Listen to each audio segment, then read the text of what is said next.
İzləyicilər bir daha axşamınız xeyir olsun deyirik. Bu günlərdə min şükür Allaha. Həqiqətən də Şoşunu sevən qardaşlar, analar, bacılar, kimlər Şoşaya dəstək oldu daha 50 min. Bax bu gündə o 20 minə də dəstəkdilər. Bu günlərə min şükür Allaha. 1015 manat yığıldı. Onun 10 manatında Kərim kişi verdi. Qonşuzda Kərim var. Marşrut şoförü. Zar əmi. Ay Zar. Kərim əmi kimdir? Marşrut şoförü. Ha, yəni verdim də 10 manat. 10 manat verilmişdi. Əmmi oğlunun hüzurunda verdi. Yəni onu da getdim, verdim. Məlumat olsun. Allah köməkləri olsun, dəstək olanlara. 1015 manat.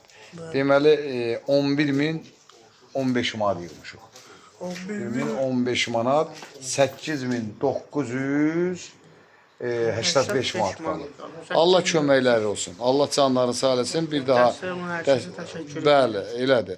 Bu günləri biz sevə-sevə xalqımıza yalvarıb dəstək istəyirik. Arada da canlıda zarafat eləyirik ki, Şoşunun qəlbi açılsın, keyfi açılsın.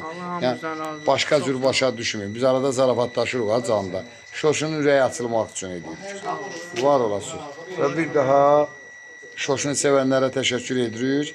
8.985 manatda tez bir zamanda tamamlayalım. Allah razı olsun hər kəsdən. Təşəkkür edirəm. Gecəniz xeyrə, Allah sizə var etsin.